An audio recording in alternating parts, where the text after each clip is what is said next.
इस वीडियो में हम पैराफ्रेजिंग के मुतालिक सीखेंगे। पैराफ्रेजिंग से मुराद है तशरीह। इससे पहले हमने एक वीडियो में समरी यानी खुलासे के मुतालिक पढ़ा था, जिसमें हमने ये सीखा था कि किस तरह से कम अल्फाज में किसी भी कहानी, वाक़या या नज़म वगैरह को बयान किया जा सकता है। लेकिन इसके मुकाबले में पैराफ्रेजिंग या तशरीह जो होती है, इसमें भी किसी कहानी या नज़म वगैरह को अपने ही अल्फाज में बयान करना होता है, लेकिन अब की बार कम से कम अल्फाज में उसे लिखने की कोई क़ैद वगैरह नहीं होती। तो जैसे कि समरी वाली वीडियो में हमने सीखा था कि समरी जो होती है वो असल मज़मून का सिर्फ 1/3 बाकी रह जाता है। यानी अगर आपको 300 अल्फाज दिए गए हों और उनकी समरी करनी हो तो आप उसको 100 अल्फाज में बयान करेंगे। लेकिन जब पैराफ्रेजिंग की जाती है तो तकरीबन इसकी लंबाई जो होती है या इसमें जो अल्फाज की तादाद वगैरह इस्तेमाल की जाती है वो तकरीबन उस कहानी, मजमून या नज़म में इस्तेमाल किए जाने वाले अल्फाज की तादाद के मुताबिक ही होती है जिसकी पैराफ्रेजिंग या तशरीह की जा रही होती है। यानी अगर आप किसी मजमून की तशरीह कर रहे हैं यानी पैराफ्रेजिंग कर रहे हैं जो कि 300 अल्फाज पर मुश्तमिल है, तो पैराफ्रेजिंग करते वक्त भी आप इतने ही अल्फाज का इस्तेमाल कर सकते हैं।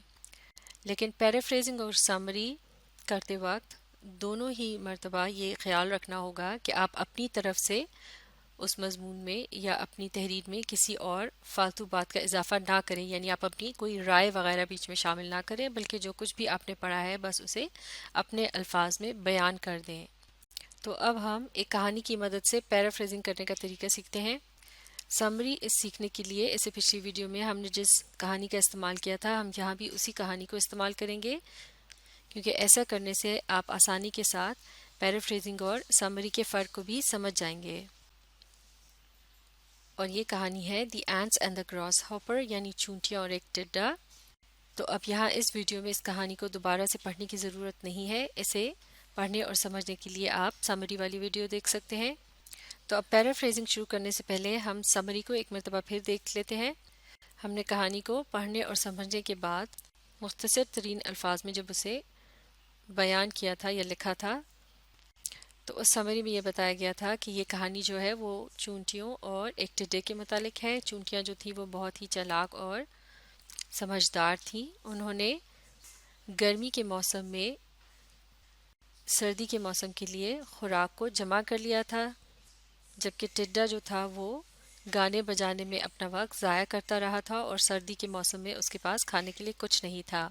और फिर जब उसे भूख लगी और उसने चूंटियों से खाना मांगा तो उन्होंने उसकी मदद करने से इनकार कर दिया। तो यहाँ आप देख सकते हैं किस तरह से इस समरी के अंदर उस कहानी की तमाम अहम बातों को आसान अल्फाज में लिखा गया है। और इस समरी की लंबाई जो है वो असल कहानी से खासी छोटी है। लेकिन अब अगर हम इसी कहानी को पैराफ्रेज करेंगे तो उसके लिए हम क्या करेंगे कि इसे थोड़ा थोड़ा करके पढ़ते जाएंगे और साथ साथ इसे अपने अल्फाज में और आसान अल्फाज में मुकम्मल जुमलों की सूरत में लिखते चले जाएंगे। तो चलिए अब आप देखिए कि किस तरह से इस पैराफ्रेजिंग के अमल को किया जाएगा। तो पहले मैं कुछ हिस्से को पढ़ूंगी और फिर इसे लिखना शुरू करूंगी। One bright day in late autumn, a family of ants was running about in the warm sunshine, drying out the grain they had stored up during the summer. यानी मौसम ख़ज़ां के आखिर में एक दिन जब धूप निकली हुई थी तो चूंटियों का एक ख़ानदान इधर उधर गर्म धूप में भाग रहा था और वो उन दानों को खुश्क करने की कोशिश कर रहे थे जिन्हें उन्होंने गर्मी के मौसम में जमा किया था। तो अब मुझे जो बात समझ आई है उसे मैं अपने अल्फाज में लिखूंगी। जैसे कि अब मैंने यहाँ लिखना शुरू कर दिया है। One bright sunny morning, a family of ants was drying some grains. लेकिन ये लिख लेने के बाद मुझे लगा कि यहाँ मुझे ऑटम के महीने का भी जिक्र करना चाहिए था। तो फिर मैं इस जुमले को तब्दील कर लूँगी और अब मैं लिखूँगी One bright sunny morning, a family of ants was busy drying some grains in the season of autumn. तो अब यहाँ ये जुमला मुकम्मल हो गया। One bright sunny morning, a family of ants was busy drying some grains in the season of autumn. तो जो जुमला मैंने पैराफ्रेजिंग करते वक्त लिखा, उसे लिखते वक्त मैंने कहानी को दोबारा से देखने की कोशिश नहीं की, बल्कि अपने जहन से लिखने की कोशिश की। लिहाजा मैंने अपने अल्फाज में लिखा और मेरे अल्फाज जो हैं वो कहानी से अब मुख्तलिफ हो गए हैं। जबकि यहाँ कहानी में किस तरह से लिखा था, One bright day in late autumn, a family of ants was running about in the warm sunshine, drying out the grain they had stored up during the summer.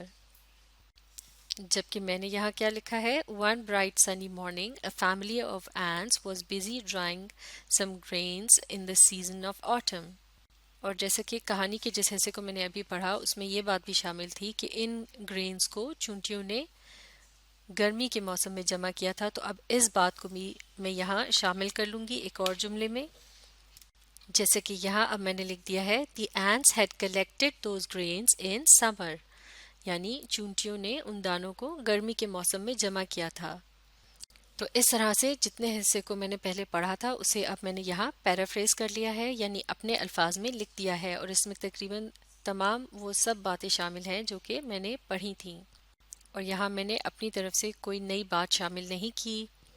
और यहाँ जो अल्फाज की तादाद है या तहरीर के इस हिस्से की जो लंबाई है तकरीबन उतनी ही है कि जितनी उस हिस्से की थी जिसे मैंने अभी पढ़ा था। तो इसे कहते हैं पैराफ्रेजिंग। अब मैं अगले हिस्से को पढ़ूंगी और फिर उसे पैराफ्रेज करूंगी। When a starving grasshopper, his fiddle under his arm, came up and humbly begged for a bite to eat. अब मैं इसी बात को आसान और सादा अल्फाज में बयान करूंगी या लिख दूंगी, और इस तरह से पैराफ्रेजिंग होती चली जाएगी। जैसे कि अब मैं लिख रही हूँ, Just then a grasshopper with a fiddle came by and asked the ants for some food to eat. और अब यहाँ मैं लगा देती हूँ फुल स्टॉप। इस तरह से ये मेरा अगला जुमला भी मुकम्मल हो गया। अब इसे मिलकर पढ़ते हैं। Just then a grasshopper with a fiddle came by and asked the ants for some food to eat. तो अब यहाँ भी आप देख सकते हैं कि असल कहानी का जुमला किस तरह से मेरे जुमले से मुख्तलिफ है, लेकिन फिर भी जो बातें मैंने लिखी हैं उनमें ये सभी बातें यहाँ मौजूद हैं। जैसे कि यहाँ लिखा था, When a starving grasshopper, his fiddle under his arm, came up and humbly begged for a bite to eat.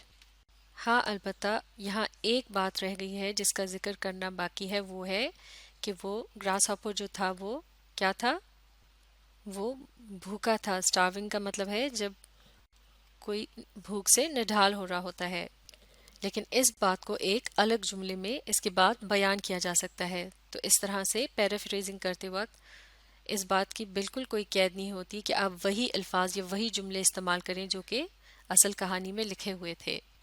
तो इस अहम बात को भी मैंने यहाँ इस पैराफ्रेज के अंदर शामिल कर लिया है। The grass hopper was very hungry, लेकिन अब की बार इसे मैंने अपने अल्फाज में लिखा है। तो बजाय स्टार्विंग के लफ्ज़ को इस्तेमाल करने के मैंने यहाँ वेरी हंग्री के अल्फाज इस्तेमाल किए हैं। तो इस तरह से जब आप भी किसी नाज़म या कहानी वगैरह की पैराफ्रेजिंग कर रहे हों तो आप डिक्शनरी से मदद लेकर आसान अल्फाज तलाश करके पैराफ्रेजिंग में शामिल कर सकते हैं।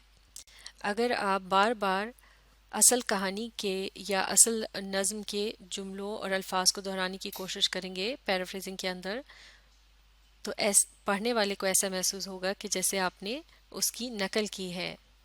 लिहाजा आपको पैराफ्रेजिंग करते वक्त डिक्शनरी वगैरह से ज़रूर मदद लेनी चाहिए और बार बार कहानी या नज़म को देखने के बजाय अपने जहन से सोचकर लिखना चाहिए।